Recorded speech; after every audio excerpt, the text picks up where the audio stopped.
안녕하세요. 오토교 김정윤입니다. 오늘은 자동차 말고 좀 가벼운 얘기, IT 관련된 얘기 좀 해보겠습니다. 제가 자동차에 관심을 갖기 전에 10대 시절서부터 IT 제품에 굉장히 열광을 했었던 IT 매니아, 덕후, 붙일 수 있는 건 다 붙이셔도 저는 할 말이 없는 그런 정도의 미치광이였습니다. 아직까지도 디지털 제품들을 매우 좋아합니다. 지금 나이가 많이 됐는데도 불구하고 한 20대보다 아마 더 좋아할 겁니다. 그리고 제가 성격상 이렇게 가만히 있지를 못해요. 손을 계속 움직여야 되는데 심지어 쉴 때도 항상 뭔가를 만지고 들여다보고 해야 직성이 풀리는 성격이라 전생에 소였는 모양입니다. 이렇게 움직이는 걸 되게 좋아하는데 하기 싫은 걸 하는 건 일이고 힐링을 할 때는 하고 싶은 걸 하면서 계속 움직이면서 들여다보는 걸 되게 좋아합니다. 레노버 그 싱크북이라는 모델인데 전자잉크가 이 전면에 이렇게 들어와 있습니다. 인스턴트 온으로 되어 있어서 항시 전자잉크가 이렇게 켜져 있습니다. 배터리 그 소모량이 거의 없는 그 이 잉크이기 때문에 그래서 기존의 제품들은 이렇게 이제 노트북을 펼쳐가지고 전원을 넣어야 들어왔는데 이거는 노트북을 켜지 않은 상황에서도 이 전자잉크로 다양한 작업을 할 수 있다. 요거는 소개를 좀 시켜드려야 되는데 제가 좀 게을러가지고 요즘 보시면 이제 해외 주문했기 때문에 영문 키보드로 되어 있어요. 요런 제품 있고요. 그 다음에 요거는 이제 아시다시피 제가 내구성 테스트로 사용했었던 그램이죠. 요거는 조금 이제 외부에서 크리에이티브한 작업을 할 때 가볍게 들고 다니면서 이렇게 성능도 어느 정도 되는 제품이라 제가 아주 잘 가지고 다니고 있습니다. 내구성 테스트에서 검증이 됐기 때문에 그냥 파우치 없이 자유롭게 들고 다니는 거고.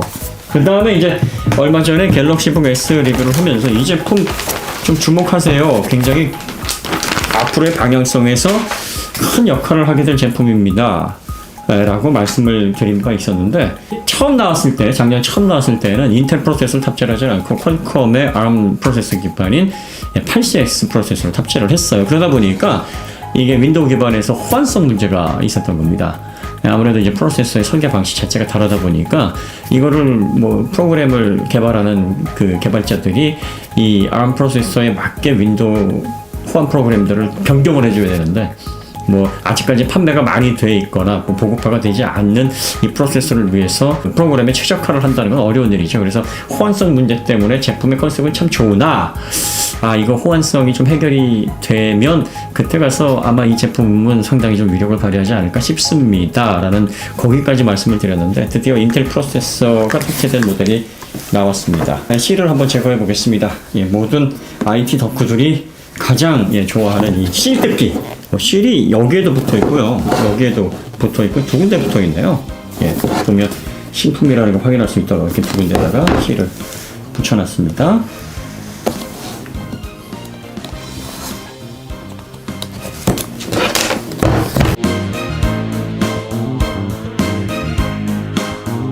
충전기는 USB-C 타입이네요. 정류 용량이 25W네요. 충전을 좀 오래 해야 되겠군요. USB Type-C로 그런 휴대성을 좀 강화해서 휴대폰 급속 충전기로도 활용할 수 있고 다양한 용도로 활용할 수 있을 것 같습니다. 자, 그 다음에 이제 USB Type-C에서 A로 변환해주는 젠더 들어가 있습니다. 이렇게 들어가 있고요. 그 다음에 요거는 케이블 같죠? 이건 케이블. USB Type-C 어댑터 연결하는 케이블입니다. 이렇게 들어가 있습니다. 요거는 사용 설명서 같은데요? 아우, 진짜 간단하네요. 사용 설명서 이름 자체가 간단 설명서입니다. 여기에 또 뭐가 하나 있나요? 없네요. 아무것도 없습니다. 비디오는. 그래서 이렇게 박스가 단촐하게 구성이 되어 있고, 본체 한번 보겠습니다.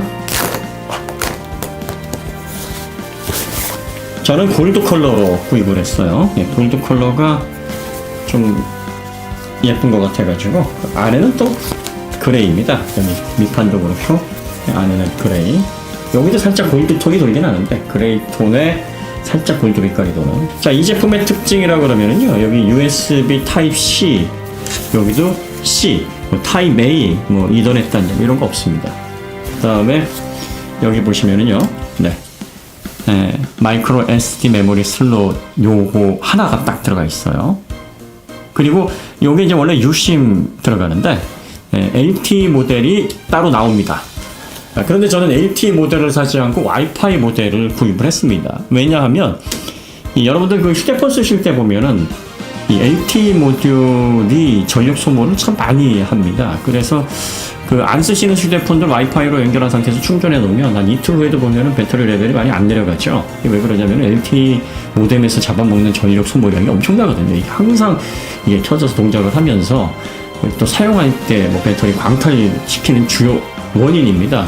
그래서 이런 제품의 특징이 사실은 어디에서나 인터넷 접속 가능하게 이렇게 쉐어 칩이라든지 뭐 별도의 유심 칩을 넣어서 LTE 모델을 쓰면 와이파이 AP 잡지 않아도 되니까 편리하지 않겠느냐 뭐 이렇게 생각을 해서 큰 의미가 있다 이렇게 볼 수 있고요. 또 그렇게 사용하시는 분들에게는 매우 유용한 건 맞습니다. 그런데 저 같은 경우에는 가장 그 높은 무제한 요금 또 5G 통신 가입을 해서 사용을 하고 있기 때문에 휴대폰을 바꾼 바람에 이게 5G를 지원을 안 해서 지금 LTE밖에 사용을 못하고 있는 실정이긴 합니다만 하여튼 요금제는 이제 가장 높은 걸 쓰고 있기 때문에 용량 제한이 없어야 되니까 그래서 여기 그 핫스팟으로 설정을 해서 테더링으로 연결하면 얼마든지 인터넷이 가능합니다. 그래서 저 같은 경우에는 외부에서 인터넷을 사용하는 환경이 거의 스마트폰을 가지고 있는 환경이고 그리고 또 뭐 유튜브에 접속해서 뭐 간단하게 뭐 컨텐츠를 보거나 아니면은 뭐 메일 접속하는 그 외에는 인터넷 네트워크에 접속할 일이 별로 없어요. 그래서 저 같은 경우에는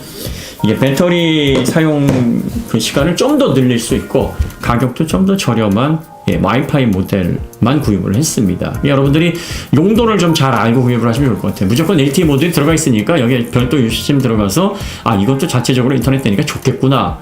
아마 필요성에 맞으시는 분은 굉장히 이 제품의 컨셉에 맞고 훌륭한 선택일 수 있는데 뭐 굳이 간간히 접속하면서 그냥 메일 정도 보시고 또 유튜브 정도 보시고 뭐 이런 분들이라면 LTE 모듈을 굳이 구입하실 필요가 있겠는가. 자, 그 다음에 제품사니까 한컴 오피스 2020 이걸 주네요. 마이크로소프트를 그동안 삼성에선 줬는데 한컴 오피스랑 새로 계약을 했는 모양입니다. 네.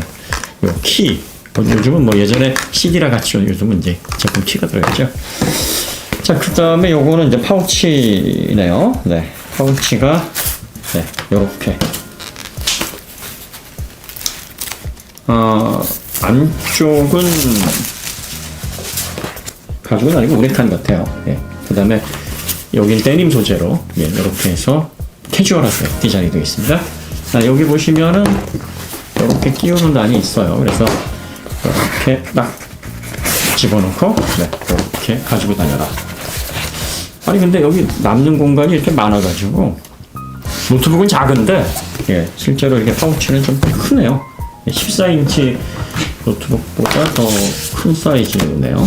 이렇게 만든 이유가 아무래도 이게 이제 소프트 파우치 같은 경우에는 떨어뜨리면 이게 보호력이 좀 약하잖아요. 근데 여기 보시면은 공간이 많이 남습니다. 이 여백 공간이 많이 남아서 떨어질 때 요게 이제 휘면서 충격을 흡수하는 그런 작용도 하니까 그런 용도까지 감안을 해서 이렇게 만들어 놓은 것 같습니다. 한번 이것도 사용해보면 편리한지 아닌지 알 수가 있겠죠? 자, 이 제품의 특징이 뭐냐면 이게 인텔 프로세서로 바뀌었어요. 인텔 프로세서를 탑재하고 있어서 여기 보시면 이제 13.3인치 모델이고요. 그리고 휘도가 350니트였는데 아웃도어 모드가 빠졌었죠. 외부에서 휘도를 600니트까지 높여주는 아웃도어 모드가 빠져 있었는데 여기는 새롭게 그게 추가가 됐습니다. 그래서 이 아웃도어 모드를 활성화시키면 외부에서도 볼 수 있게 되어 있고요. 여기 지문인식 센서 통합되어 있는 전원 버튼에 같이 통합되어 있습니다. 외부적인 뭐 요소들은 거의 변경이 없어요. 보시면 이제 이 상판 굉장히 두껍게 되어 있어가지고 보시면은 외형 디자인 자체가 굉장히 고급스러운 느낌을 줍니다. 마치 알루미늄만큼, 통알루미늄만큼을 이렇게 절삭하고 깎아서 만든 제품처럼 느껴지고요. 이렇게 뒤틀어봐도 이렇게 막 이렇게 뒤틀림 많이 발생하지 않는 그런 제품이고요. 굉장히 슬림하죠. 11.8mm니까요. 윈도우 기반의 노트북으로는 가장 얇은 수준입니다. 본체 두께가 워낙 얇아서 USB Type-A가 들어갈 수 있는 공간이 안 되죠. 이 제품의 가장 큰 특징이 이제 인텔이 새롭게 출시한 i5 L16 G7 프로세서가 탑재가 됩니다. 이 프로세서는 그 노트북의 기존에 들어가는 프로세서와 좀 개념이 다릅니다. 보통 그 스마트폰, 모바일 기기에 들어가는 프로세서를 시스템 온 칩이라고 부릅니다. SoC라고 부르는데 한 개의 칩에 완전 구동이 가능한 제품과 시스템이 들어가 있는 그런 형태를 말합니다. 이 프로세서 안에는 기존 프로세서는 이제 메모리, 저장 장치 뭐 이런 것들이 다 분리가 되어 있죠. 레이크필드 i5, L16, G7에는 GPU는 물론이고요. 그 다음에 PCIe, IPU 그리고 메모리까지 여기 8GB DDR4 메모리까지 하나의 칩에 다 들어가 있습니다. 그렇기 때문에 이것은 노트북용 PC용으로 개발된 것이 아니고 모바일 기기, 스마트폰이라든지 태블릿 PC 그 외에 아주 가볍게 들고 다닐 수 있는 그런 모바일 기기용으로 개발된 인텔의 새로운 프로세서다 이렇게 보시면 됩니다. 구성은 10나노 공정의 아이스레이크 코어 하나가 B코어로 들어가고요. 나머지 스몰 코어 4개가 들어가는데 이거는 아톰 프로세서의 공정을 개선한 서브용 프로세서로 구성이 되어 있습니다. B코어 하나, 스몰 코어 4개 이렇게 구성이 되어 있습니다.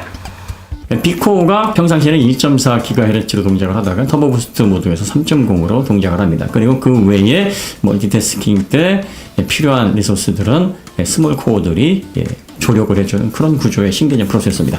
G7, G4는 이제 그래픽 등급 얘기하고요. 역시 여기에도 그래픽 코어 들어가 있습니다. 그러니까 이제 전반적으로 보시면은 이거는 뭐 SoC 개념이다 이렇게 보시면 될 것 같아요. 그래서 아마 인텔에서 출시된 스마트폰용, 뭐 태블릿용 AP가 들어가 있다. 이렇게 이해하시면 되겠습니다. 그러니까 스냅드래곤 8CX의 인텔판 이렇게 보시면 되는데 좋은 점은 이제 인텔에서 출시한 제품이기 때문에 윈도우 호환성에서는 이제 문제가 없다는 것이죠. 모든 프로그램들을 다 사용할 수 있기 때문에 기존의 호환성 문제를 가지고 있었던 갤럭시북 S 문제를 다 해결을 했습니다. 메모리 용량은 8GB DDR4 들어가 있습니다. 메모리가 왜 8GB야? 야, 이게 8GB. 그런데 이 제품의 특징이 뭐냐면 이 프로세서 자체가 이 생산성보다는 소비, 컨텐츠 소비에 초점이 맞춰진 제품이에요. 그러니까 그때 제가 갤럭시북 S에 갖는 의미가 뭐냐면 노트북 PC의 새로운 어떠한 장르를 개척하는 앞으로의 새로운 시대, 스마트폰 시대에 맞는 노트북 PC다. 얘네들은 이제 뗄래야 뗄 수가 없거든요. 그런데 기존의 노트북과 스마트폰은 뭔가 경계가 확실했었고 두 가지를 같이 이렇게 혼용을 해서 사용한다는 개념 자체가 모호했어요. 그렇기 때문에 스마트폰이 출시된 이후에 노트북 PC의 판매가 확 떨어졌습니다. 아니 뭐 밖에서도 인터넷 되고 뭐 밖에서도 뭐 스마트폰으로 웬만한 건 다 되는데 굳이 그 무겁고 거추장스러운 노트북 들고 다녀야 될 필요가 있느냐 뭐 그렇게 접근을 했는데 이 제품은 야 그래도 스마트폰 화면 작잖아. 그리고 스마트폰이 필요할 때 그 노트북 PC가 필요할 때 있는데 간편하게 장시간 오래 들고 다니면서 스마트폰처럼 크게 사용성에 있어서 차이 없는데 환경은 윈도우고 그러면서도 키보드를 사용해서 간간히 뭐 문서 작업을 하거나 기본적인 크리에이터의 어떤 작업도 어느 정도는 되는 스마트폰 개념의 이 노트북 PC를 좀 가지고 다닐 필요가 있지 않을까.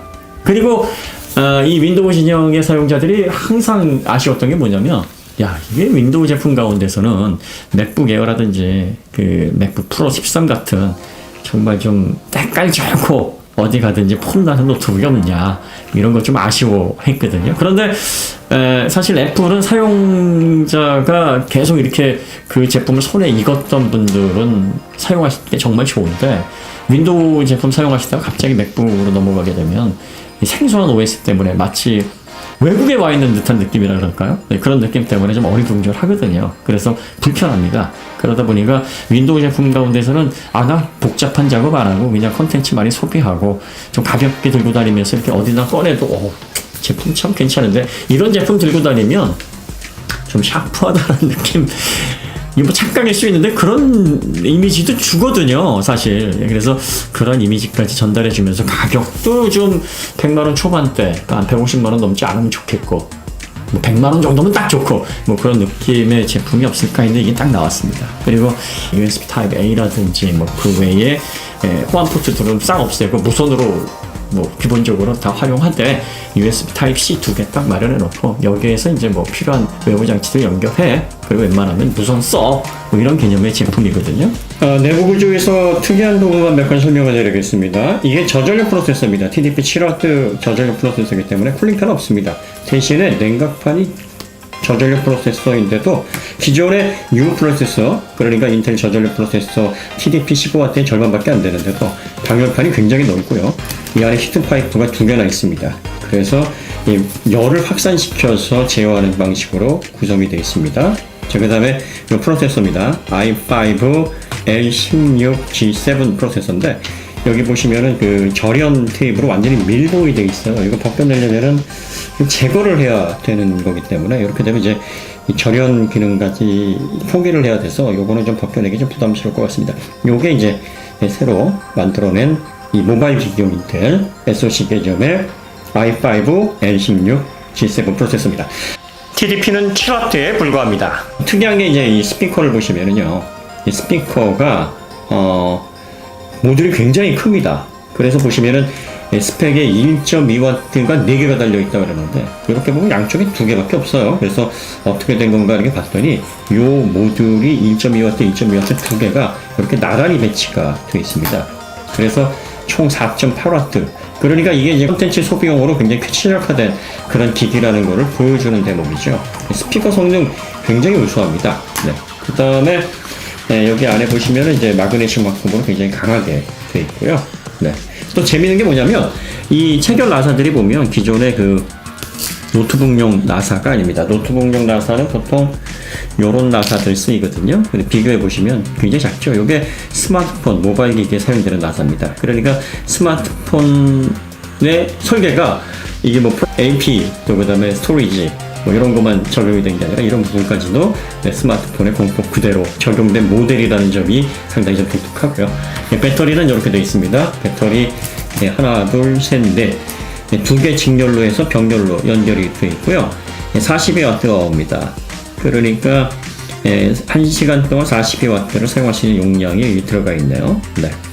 요것도 그 휴대폰에 들어가는 배터리, 그거를 4개 붙여놓은 타입입니다. 그러니까 이 휴대폰 구성도 이렇게 얇잖아요. 굉장히 얇습니다. 이게 모바일 기기용 그 배터리를 사용해서 요거를 2개를 직렬로 해서 2조를 병렬로 2S2P 방식으로 연결을 한 그 상태입니다. 이게 기존의 노트북 배터리하고는 또 다른 그런 구조라는 걸 아실 수가 있습니다. 무늬만 노트북이지 이런 구조들을 보니까 완벽하게 이게 노트북 기반으로 설계되어 있는 제품이 아니라 스마트폰, 모바일 기기용으로 설계된 제품이라는 걸 다시 한번 느끼게 해줍니다.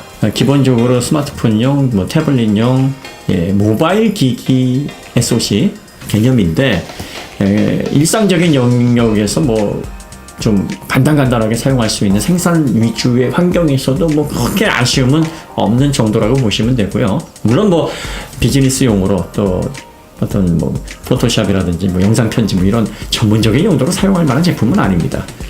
그리고 인터넷 강의, 요즘 그 온라인 강의 많이 하시죠? 네, 뭐 이런 용도로 사용을 하시거나, 넷플릭스 같은 또 유튜브 오토기어 뭐 이렇게 영상 보시는 용으로 사용하시거나, 뭐 네트워크 접속용으로 사용하시기 손색이 없습니다. 문서 작성용은 이제 키보드가 약간 좀 스트로크가 약해요. 그래서 장시간 키보드를 사용할 수 있는 뭐 그 정도의 편의성은 없는데, 뭐 간단한 문서 작성에는 크게 불편이 없습니다. 스트로크는 되게 낮은데 나름 이렇게 또 낮은 스트로크에서 괜찮은 킥업 내려고 애를 많이 쓰기는 했습니다.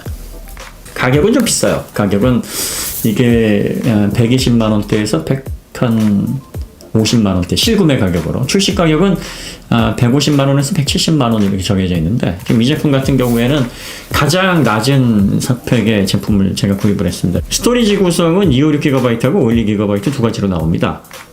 저는 256GB를 선택을 했습니다. UFS라는 것은 Universal Flash Storage거든요.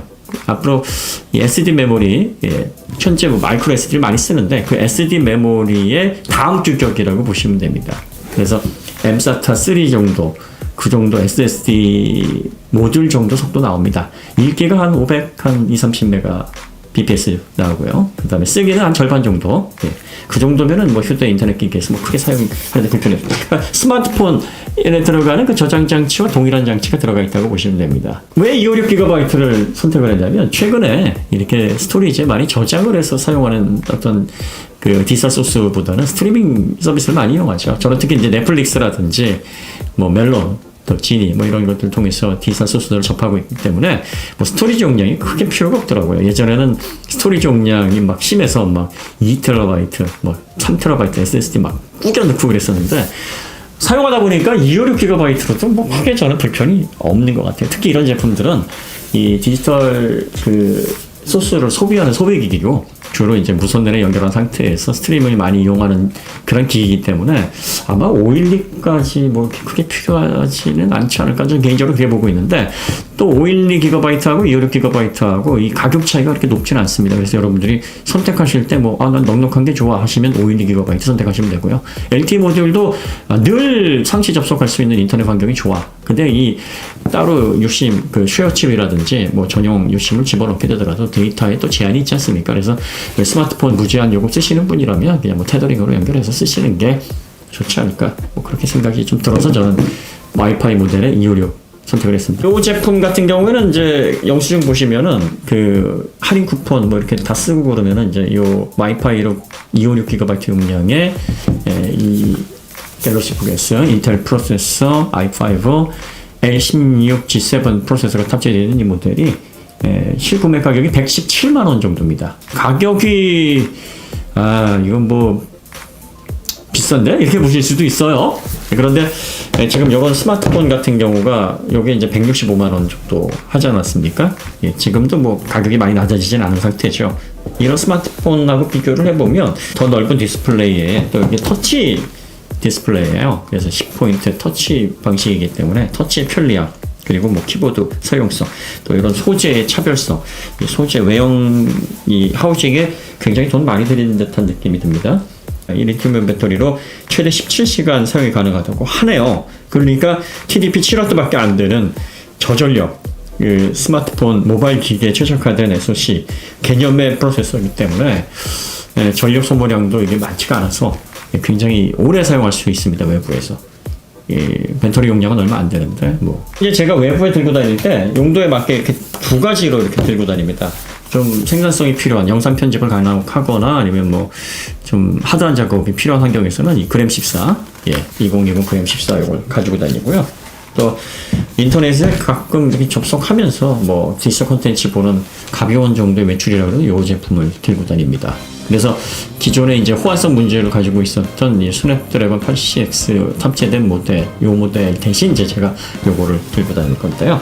아마 여러분들이 가격이 좀 과하다라고 생각하실 수 있습니다. 제가 봐도 뭐 스펙 대비 또 활용도 대비 이게 최소 사양이 이제 실구매 가격이 117만 원이고 그 위로 이제 올라가니까 좀 가격이 비싸지 않나 뭐 이렇게 보실 수도 있는데 또 이렇게 스타일리시하고 얇고 가벼우면서 스마트폰하고 이렇게 사용성도 좋은 제품이니까 뭐 어떤 분들은 가격 괜찮네 이렇게 보실 수도 있고 뭐 개인적으로 판단하실 부분입니다. 어쨌든 뭐 제가 보기에는 괜찮아서 구입을 했는데 뭐 가성비가 안 좋다라고 뭐 보셔도 되고 와 이게 비싸 이렇게 막 욕하셔도 됩니다. 사실 그런 거 뭐 제가 욕 먹는 거 아니니까 뭐 마음껏 뭐 판단하시면 됩니다. 참 무게가 961g이었는데 이게 950g으로 11g 낮아졌다고 하네요.